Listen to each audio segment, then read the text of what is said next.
This segment of Coffee Talk is supported by Port Jeff Car Care Center and Maria Palmer Properties. I'm staring at 180 degrees of beautiful Port Jeff Harbor on this gorgeous cloudless sky day. Beautiful. We're both lucky to be with each other. I feel that there was a reason we were drawn to each other. I don't want to get too deep into that, but I do feel at this time there's a reason why I'm talking to you. No, let's go deep, Kev. Let's go deep if we need to. I want to start, and this might be something that you may not say in your talks, and you talk to a lot of people, you teach a lot of people, and for that, I think we're all thankful. Michael, where are you from, and what were your beginnings? And what I mean by beginnings is 10 to 20 years old. Well, it's an interesting, I was actually on Long Island and grew up in the Three Village area in Stony Brook. But as you get into the 20s, a very unique thing happened as I went and got my degree in landscape architecture. A big aspect of getting that professional degree was living and studying in the Far East, specifically Japan. So, and also toured China in the 80s when it was very, very interesting. But Japan has really spent most of my time, and I think a lot of my path, the seeds were really sown at that time. So from Main Street in Stony Brook to Kyoto, Japan in that time period. And then coming back here to have raising a family who my kids also went through the Three Village School District. So there's sort of a cycle, you know, as we know in life, things occur in cycles. So that was one aspect of it. So my kids got to be raised in this beautiful area, including Port Jefferson, of course. It's a neighbor of Three Village and Stony Brook, Setauket, the beautiful waterfront communities. So that tradition carried on as we actually embrace new traditions of understanding who we all are. So, Michael, I know you enough to know that what you do in your professional life is interwoven into this aspect of education, meditation, and this concept of Zen, and probably a lot more that we're going to get into. But I guess my question is, we know and we will know what you do. Why do you do what you do? Why do you feel that you do what you do and practice what you practice? I believe that's my purpose. I believe I was sent here to do just that. And why do I believe that? Because it's kind of effortless. Of course, there's study and experience and practice, but it's like sort of being in the zone. I'm doing what I know I was meant to do because, number one, I enjoy it and I'm enthusiastic about it. And when we're enthusiastic about things, they tend to seem effortless. And so I can tell you a little bit of an anecdote. In my educational process, I actually, believe it or not, had an opportunity to study at the Harvard Graduate School of Design. And at that time, I was told that I had the ability to see things before they came into a physical form and existence. So for a designer, that's a really essential quality. Yes. So that was identified by a professor there. And I really got behind that and recognized that as sort of like, you know, we all, I believe, are given a gift. And if we are lucky enough to share that gift with the world, then a lot of good comes from that. So I feel that way. Do you feel lucky? Excuse me? Do you feel lucky? I'm more, I'd say grateful is the word. Grateful that I recognize why I'm sort of here and how best I can help others. Right. So like a musician, right? We talk about musicians that give this gift of music, whether they do it professionally or not, it just comes through them. And when they recognize that, they embrace it and feel lucky. And you see it, and you can see that in another. And if you don't mind me sharing, when we dedicated the stage in the park last summer and everyone was kind enough to perform, I saw a part of you that I had never seen when you were doing those lead guitar rips and you were in your element and expressing music, and your identity was reflected. It wasn't just a guy playing the guitar. I mean, it was you expressing something that is essentially part of you. So it's like that kind of alignment, to your point. Yeah, it's so funny you mentioned that, because now I'm going to go to some of your recent teachings and talks, and this is going to be great for me. So I appreciate this. That as humans, and certainly I can tell you that I am guilty, and that's a strong word. I'm guilty, and people are guilty of blocking happiness. right in front of them. And for some reason, we're brought up in a way, make a living, A to B, 1, 2, 3, 4. And this is, to me, the crux of what we could talk about today, that somehow we block happiness and we don't need to. And I'm guilty of that. You think I don't want to play more guitar? You think I haven't heard this before? You think Right. I'm not happy? I'm most happy when I play guitar, but yet I don't. I only give it this little compartment in my life. Strange, right? Right. Well, actually, not strange. It's when you break it down, it's logical. But I love how you express that. And you have a lot of company. We're all guilty of that because it's how we're conditioned in society, you know, to kind of fit in, go along, keep up with the Joneses, right?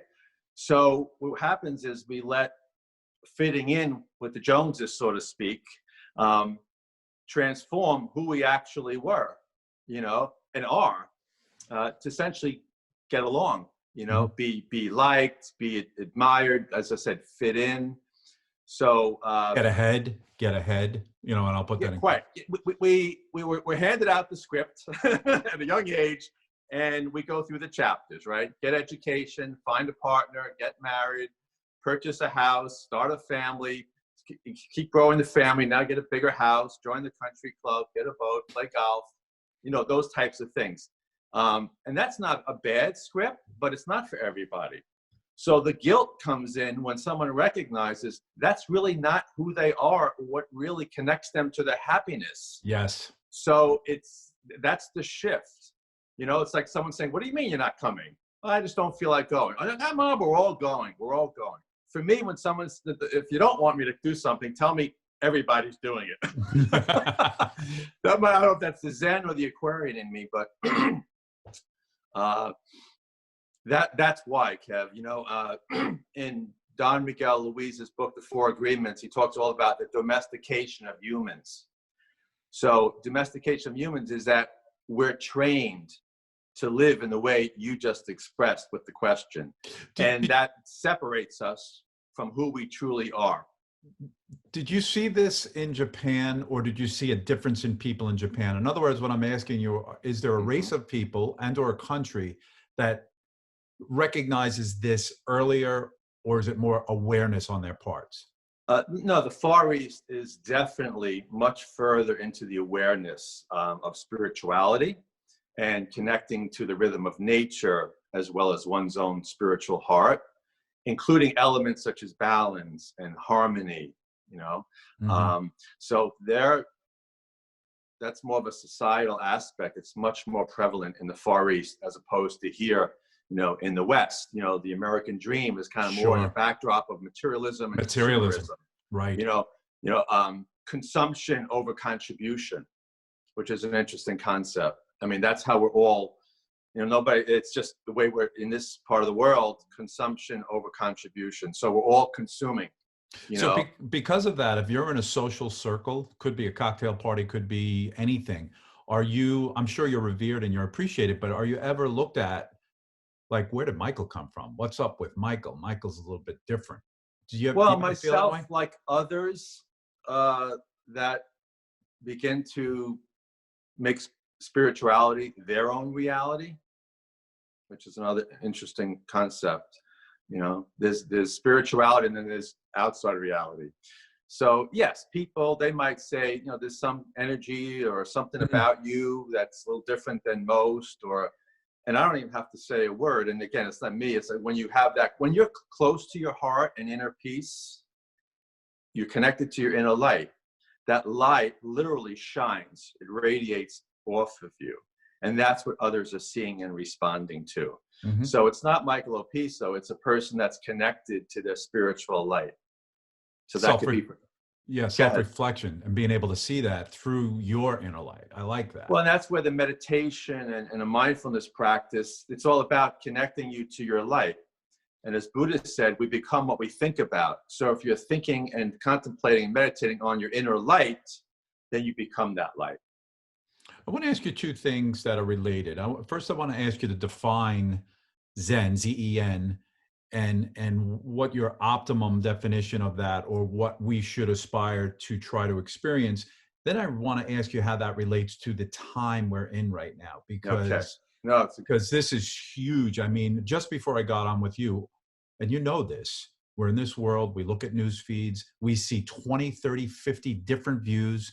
Everybody's 50-50 split down the middle yeah. on the smallest to the largest things. It's overwhelming, overwhelming. Mhm. And you probably are overwhelmed yourself, but you probably have more tools than most people. So let's talk about that. Yeah. So it's a great question. So, I mean, it's probably for me, the distinction or definition of Zen is it's the absence of distractions and all those different views and opinions. And it's moving away from sort of the egoic mind and tuning in to a high quality experience of elements, space, balance, simplicity, right? So it's the opposite of clutter.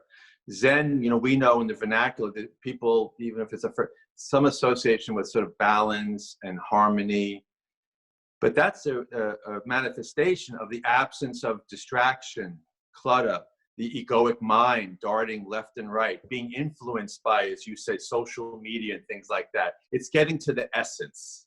So we can say Zen is connecting to the essence, whatever that is. It could be a bowl of soup and being present as you experience that soup, not, scrolling through your phone while you're slopping soup into your mouth and it's running down your chin. Sure. It's being present in the moment. And of course, whether it's the gardens or interior design or music, it's one with the essence of what something is. So that brings forth something I do, and I think I'm about as a Gemini, is compartmentalization. I compartmentalize a lot. I recognize what you say, and I practice some of that, but I've got to get to the next compartmentalization of my life. And I'm wondering if that's a defense mechanism, compartmentalization. It might be a survival technique, because we're managing so many different things, basically connected to external conditions, appointments, events, things that have to be orchestrated. So when you begin to, when there's one single priority, and that is peace, balance, being a witness to what's happening, clarity is an important word. That clarity can then organize those different elements, not be threatened by them, or we have to separate them and put them in different boxes or compartmentalize. There's a great expression, well, we all know it, right? Think outside the box, which was very, dramatic years ago. In the box, think outside the box. In truth, there is no box. There is no box. There's just presence. There's external events that are ever changing. And then there's your relationship to those events. So if the events are dictating your relationship, who you are, and how you're responding, that's one experience. But if you're connected to your inner situation, this is great. Balance, peace, then you could look at everything, in more of a unified, non-threatened way, because your identity is not associated with the externals. This is fantastic. And I want to just interject to this point that I think that CNN and Fox News understand the psychology of what you just said. And I'm going to be frank with you. My own mother calls me and says, "Did you hear? Have you seen this?" But it's every day now. And she's being really dictated by that external force. It's the nature of an ordinary mind. Okay. So it's not like she's a bad person trying to upset you. Right. There's a couple of expressions. One is the quality of life depends on the quality of your thoughts, or your life is where your attention lies. Your life is where your attention lies. So if you focus all your attention on, let's say, television and the various representations of what's happening, you're going to be lost and consumed. That's only because that's where you're focusing. What we pay attention to grows is another similar event. So what's the rudder in your life? What's the rudder? What keeps you centered and balanced, so that, again, you can live from your own identity as opposed to reacting to other people's, if you will. Right. Yeah. Let's get right into that. That's a trained thought process, that's what you do then, because we're getting right into that, right? Well, meditation is one of the benefits of meditation is developing that concentration, developing that ability to concentrate, to be the person who notices, okay, as opposed to is chained to events and therefore reacts to events. Right. You're the one who notices even your own thoughts. So that's the training of meditation and simply mindfulness and presence, you know? So that's what's helpful. And that's, again, it's like the rudder. I use that example. I'm looking at beautiful Port Jeff Harbor. There are no boats out here yet, the beautiful sailboats that fill the harbor. But, you know, what's a sailboat without a rudder, right? So if you're rudderless and the seas start to, you know, rise and the wind starts to blow, you're going to go, you have no control. You have no power. You're not getting to your destination You could be sitting in a 42-foot sailboat, but if you don't have a rudder, you still have no power. So the rudder, mindfulness, meditation, that allows you to continue and chart your own course and react to the way the winds blow and use that to keep you on your path. Right. Michael, you seem you're in and around my age. Are you seeing something different in the world than you've ever seen before? Yeah. Besides the obvious of the pandemic, I mean. Right. So relating to the pandemic, this is, well, we know it's unprecedented, you know, in history where, you know, all the schools are closed. Most of everything else is closed, just essential. I mean, clearly in my lifetime, and in the history books, I don't know that it ever happened in this way. It has happened, but we didn't have societal infrastructure the way we do. We definitely have thousands of years. Yeah. Right. So this is clearly, particularly in my lifetime, it's a unique circumstance. So now, depending on how we relate to that, it's going to be the source of hardship for many. For many, it's, you know, life is being lost. For others, though, they're having an opportunity to have the two things that no one ever has time, and that is the time and space, right? What's the biggest complaint most people have in life? You know, before the pandemic, I'm way too busy and I don't have enough time. Yeah, right? No doubt. Well, now both those complaints have been taken off the table. So we're not way too busy. Now, the frontline workers, of course, essential workers are, so we thank them. Where would we be without them? But, you know, most people have a unique opportunity, this quote unquote pause, you could look outward or you can look inward. And before the pandemic, very tough to look inward. We're kind of way too busy and we don't have enough time. But now we have an opportunity to look inward. So I'm sure you've seen it. There are people who are discovering their own writing skills, musical skills, absolutely, art, painting skills, people downloading meditations, people doing yoga, things that they didn't have time for. So there is a seed for a lot of benefit. But it's whatever those different responses are, they are. But what's unique is the opportunity.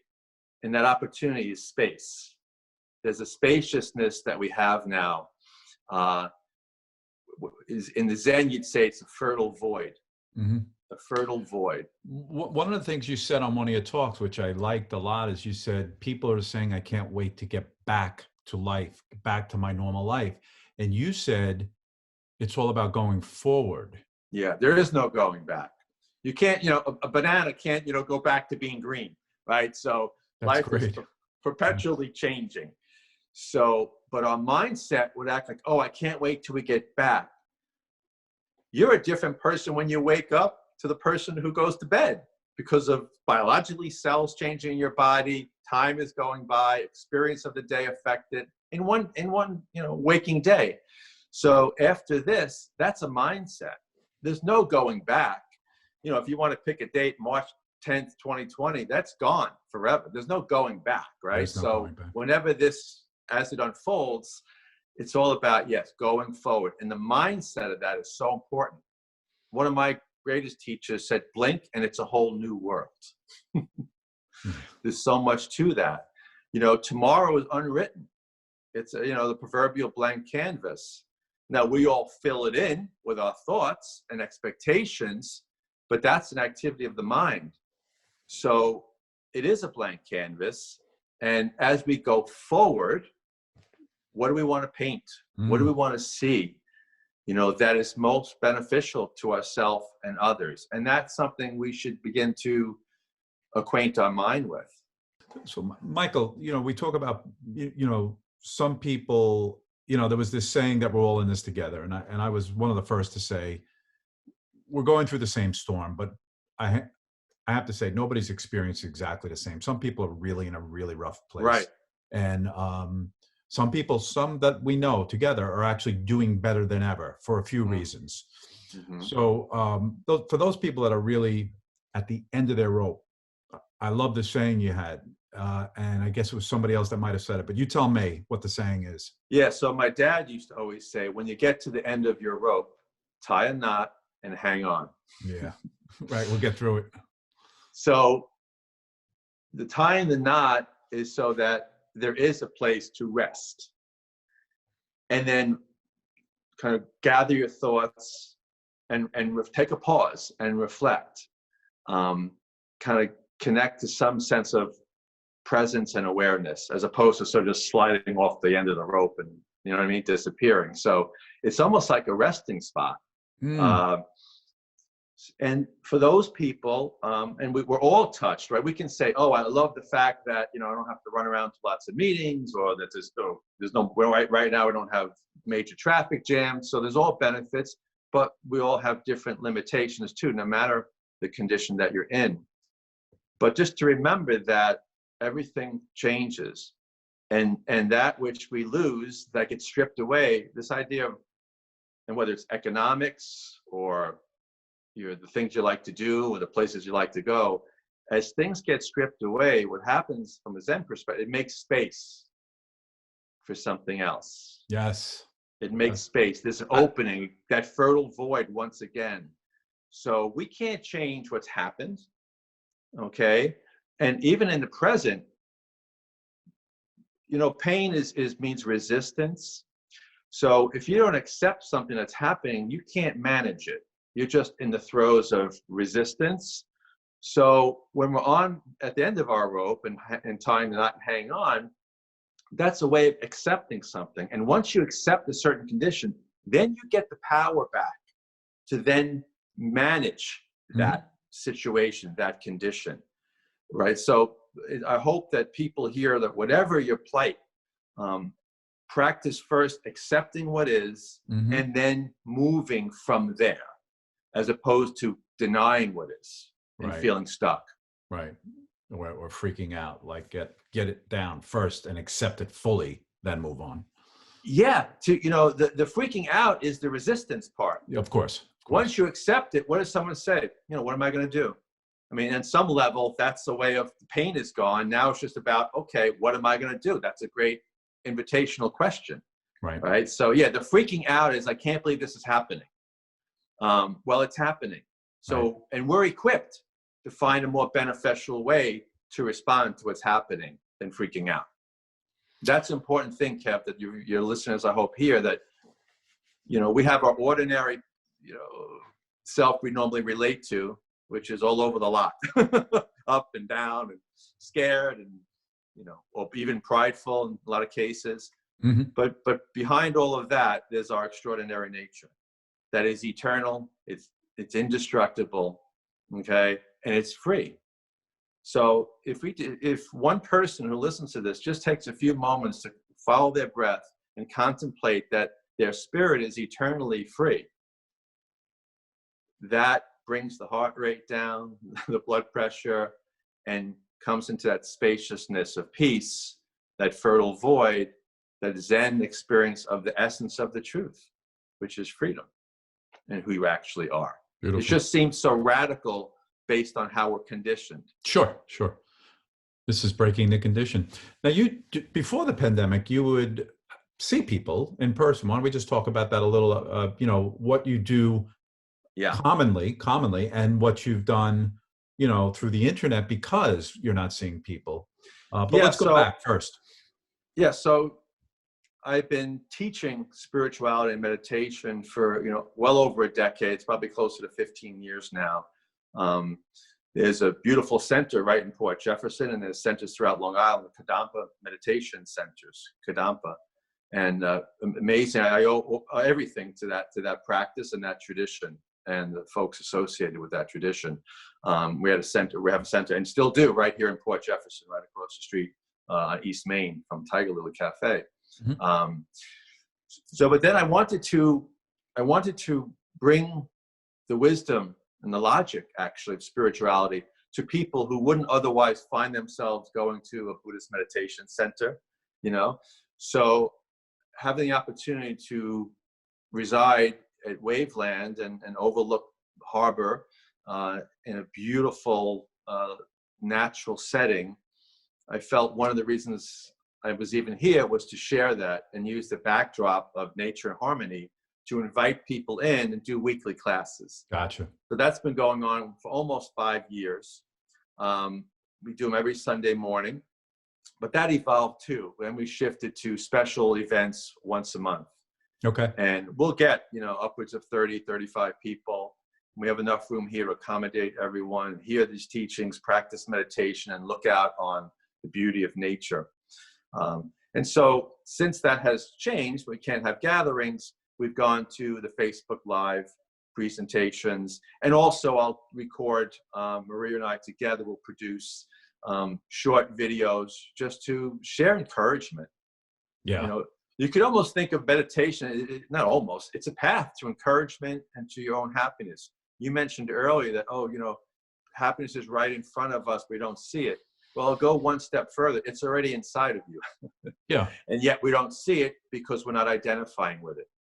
So, so there's these videos that we produce, the messages we share, and they're not my messages, it's the wisdom of the ages. And right.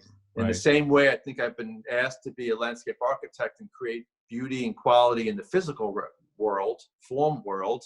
I feel sort of a divine natural calling to share quality experiences in the formless world, spirituality, and just encourage people, share the messages of the ages and sort of be a channel, a conduit for that wisdom. So it was a very natural experience, and I should mention you're a landscape architect and a darn good one. And I experienced that when you were definitely the designer of this new stage at Harborfront Park in Port Jefferson. You worked along with our mutual friend Andrew Fortier, who takes your vision and constructs it. So what a great team, right? And well, Andy does this very similar to what I do. We combined our professional practice with our human nature, our spirituality, and our core values. In other words, the heart connects to both. And right. I know it does for Andy as well, and yourself. Yeah, I did. There was definitely, again, a reason why I think we all got together during that. It was only a year ago, not even.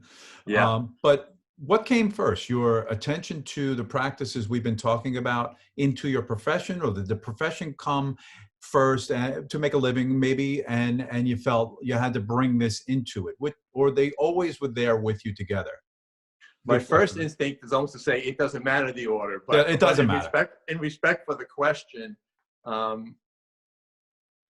it's more like the two seeds always existed together, and education and experience developed the professional, the design profession, but that other seed was right alongside, beginning to ripen, and then they really became one.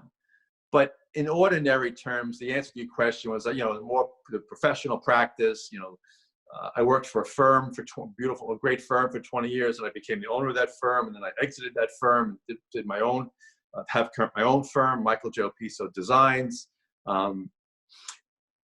But the last decade or 15 years, it's no coincidence that my practice and my design work is heightened and enriched through the spiritual practice. I was thinking a little bit about this before we spoke, was that the similarity is so great. In the form world of landscape architecture, it's developing a balance between objects in space. Like I used to say, the first part of my career, I designed the objects. The current phase, I'm designing the space between. Right. And you know, like in music, what do they say? It's the space between the notes that makes the music. Otherwise, what do you got? So I would to this day, would lay out plants on a project, and everyone knows the wait for me to just adjust the spacing before we plant them in the ground. And that's a matter of finding the right plant, the right space, and balance and harmony. So we don't have that cluttered aspect. Yes. So seamlessly moving to the spiritual practice and teachings and meditation, you know, they may not be plants, but in this case, they're thoughts. So focusing on the space between the thoughts is what meditation is all about, you know. So so now they're you know, sort of conjoined for sure, but they're achieving the same effect: alignment, balance, harmony, that they evoke a sense of refuge and joy.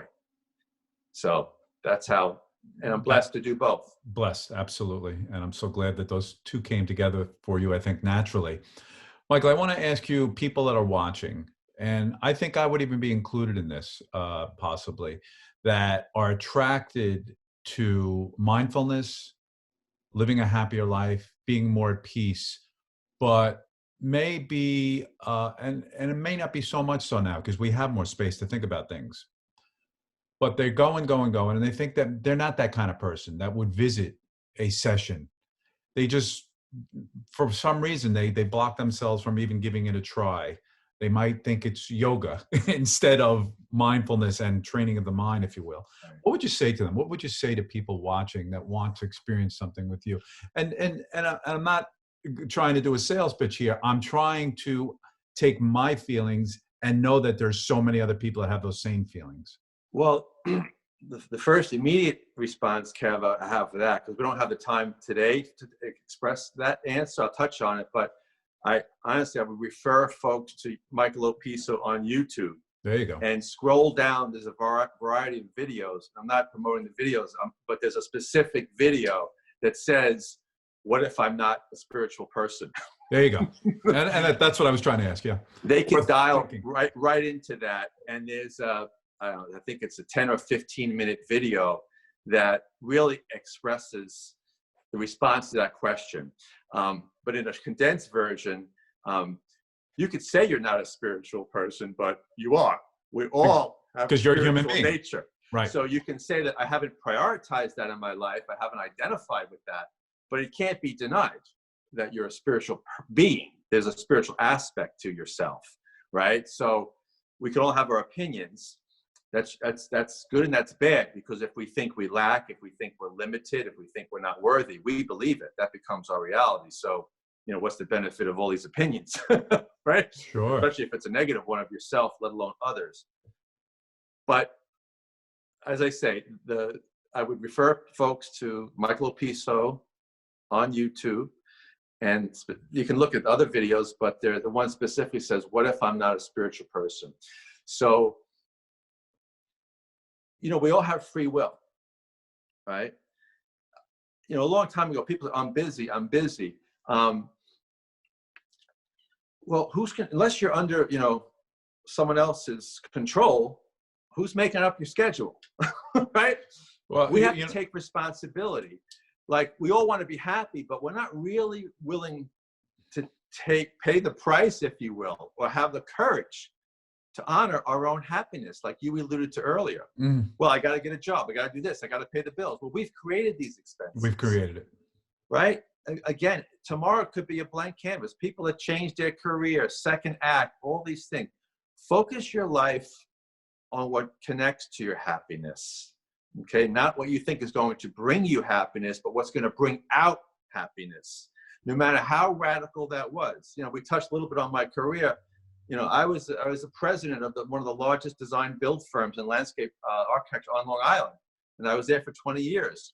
I walked away from it. People thought I was nuts, crazy, including many of my own family members. But I knew somehow that there was another way that I was supposed to be in this world, and I have no regrets about that career. It's fantastic. But in this constant evolution to the highest version of yourself, which draws you closest to happiness, don't ever cancel that trip. Don't ever, to try to jump off the road. It's not about just have the courage. So in truth, you don't have to, we don't have to get hung up on labels like society does. I'm a spiritual person. We all want to be happy. Well, you can't be happy if your mind is not peaceful. And the way to develop that peaceful mind is through spiritual practice. That's a simple equation. Not so simply done, but a simple equation. But once we know it, it's not as hard as you might think. Yeah. The more you practice, that's why it's called a yoga practice, a spiritual practice, meditation practice. It's a way that you're focusing your energies and your attention. It's my teacher has a book, The Joyful Path. It's a joyful path. So why get into this silly debate? Oh, I'm not spiritual. I'm this. I'm not. If you want to be happy, if you are, fantastic. If you're not, then you need to look at where you're spending most of your time and your energy. Mm-hmm. And I just want to touch on something, and then we'll go to your next question. Is even in religion, right? Brought up Catholic, brought up Jewish, brought up Lutheran, Methodist, whatever, Islamic. Religions differ, but ultimately religion is something that you're taught. Spirituality is something that you experience. Gotcha. So, and there's a place for both, but it's hard to learn so much about yourself when you're being taught something else about somebody or something. Yeah. So, it's about experiencing it and feeling. I could say that, your true essence is completely pure and joyful and divine, but me saying it is not going to let you experience it. You need to experience that and feel it. And that's what the spiritual path is all about. But you find freedom and happiness by finding your true self. Mm-hmm. I get it. And that's what it's about. And nothing's more important than that, really, if you want to be happy, peaceful. Money won't do it, as we know. Money will not do it. Money will not do it. A lot of very disgruntled rich people. At the same time, the closer, and this is a great truth also, the more clarity, some of the most successful people in the world, you'd be shocked, and I'm not going to name names right now, that have a daily meditation practice. Well, that was my next question and my last one, because I could talk to you for hours, is do you, and you don't have to name names, do you sit back sometimes? And I won't even say get mad, because I feel like you're a guy that doesn't get mad, but of course you have feelings, but do you just scratch your head? That's a better word. When you see world leaders making decisions without spirituality, I'm wondering what your feelings are on that. Hey, listen, wars are started over religion and are driven by ego, right? What I believe is more important than you believe, and it leads to wars. Yeah. So, those folks, they still have a spiritual aspect to them. They're just completely cut off from it. So no, what spirit, we use the word a lot today, but what is it about? It's about being connected to kindness, compassion, patience, tolerance, right? Generosity, and above all, love, right? So sometimes you have to have tough love, right? But it's coming from love. And if that's the motivation, right, there'd be a lot less wars. If everybody had a peaceful mind, I believe there'd be no wars. So it's like that, because where are you taking your orders from? Your ego, who's agitated and offended, or prideful, or your heart. Absolutely.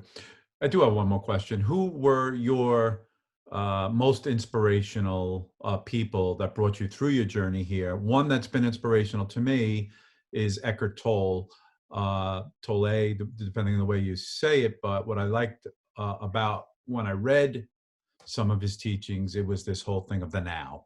The power of now, and how if you really sit and you try to get into literally, me and you only have this moment now. It'll never, ever be exactly the same. Right. And right in this second, I'm very happy with you right now, which is interesting, right? Because I'm one-on-one with you the way I'd like it to be. Now, 2 minutes from now, when I go out and try to do my garden, something else may happen. I'll probably think a lot. But By the way, weeding is a beautiful meditation practice. I heard. But every time you pull a weed, you think you're removing a negative thought from taking root in the garden of your mind. Right. Just interesting for the fact that I'm actually in a garden. You don't see Kevin Wood in a garden, Yeah, that was but I'm interesting. building a garden. So that's interesting in itself. But who's been inspirational? Who have you read? Who have you studied? Yeah, I mean, I think some of the names that have a lot of notoriety, as you mentioned, Eckhart Tolle, Deepak Chopra, Michael Singer, to name a few. But my spiritual teacher through the Kadampa practice, Geshe Kelsang Gyatso, was my spiritual teacher, and he has many, many beautiful books. But really, through the practice, really can really be appreciated. Currently, a popular name, Gabrielle Bernstein. The Universe Has Your Back, and the Super Attractor. Two great books. Wow. I mentioned earlier Juan Miguel Luis, the author of Four Agreements, and also the Fifth Agreements, and then his son now has books. So if you just Google spirituality, you'll see. But those are some of the leads. I know I'm forgetting a whole bunch because my library literally. It's not so much the message is singular. Yeah, we have to understand it's a singular message, and there are many great authors who share it in ways that'll connect with the way people take in information. Right. So yeah. So the ones that the popular ones we mentioned, I have many of their books. There's 100 other authors that I have as well. Would you consider Wayne Dyer in that? Absolutely. Okay. Wayne Dyer is read and at the top of the list as well. Power of Intention. Power of Intention. I read. And also he has had so many great talks on Channel 13. But Wayne Dyer, he's one who has really had a great skill and talent for just making it very clear and understanding. Yes. I mean, most do, but when I think of Wayne Dyer, because I've seen so much of him on video and so forth, I think of his presence, and him communicating the message beyond just the books. But Wayne Dyer, so many great books. The Power of Intention is a one that I must read, so to speak. So yes, you're right on it. Good stuff. I'm sorry I left him out. I'm glad for the reminder. No problem at all. Well, Michael, it's been a pleasure speaking to you. I'm so glad we got together. I'm so glad we could share this with the audience that's watching. Please, if you are watching, please share this. Kevin Wood, Long Island Talks on longisland.com with Michael Opisso, who's enjoying the peace and serenity of that Port Jeff Harbor. I see it reflecting your eyes. That's the only reason. It's beautiful. And you know what, though, I want to say, too, because then I have to say this. I feel compelled. I wasn't always living in this space. It took a lot of courage and trust just to accept what the universe was unfolding. But you could have peace of mind in the middle of Times Square. That's the whole point. Good point. And the other places that I would live, it's not because it's not the outside conditions. This certainly is helpful and it's facilitates. But well, I read you don't have to. I'm sorry. On that point, I just want to tell you, I sat my wife down, and when things were tough, I said, "Listen, I want to know that you'll live in a tent with me, and we'll still be happy." It was a true test. We'll see. We didn't try it yet, but we'll see. I was going to say that's throwing down the gauntlet. Yeah, exactly. But at the end of the day, it's not your outside conditions; it's your inside conditions where the peace abides. And that's the bottom line. And if you don't mind me mentioning, because people might want to see, we mentioned YouTube, but you said that you saw several of the videos. They can just go to Michael Opisso on Facebook. Absolutely. On Facebook. And there's also a site called Living with Zen on Facebook that I have. Both of those you'll find if you're interested. Absolutely. I don't do this for it's not for a living. There's no monetary involved. It's really to help people. So if people would like more, they could go to those two Facebook pages and see lots of encouragement that I'm only too happy to share based on my experience and what I've learned so far. Great stuff, Michael. You've really inspired me today. Thank you so much for coming on. My pleasure. Thanks for asking me. Have a great day, Kev. You too. Bye.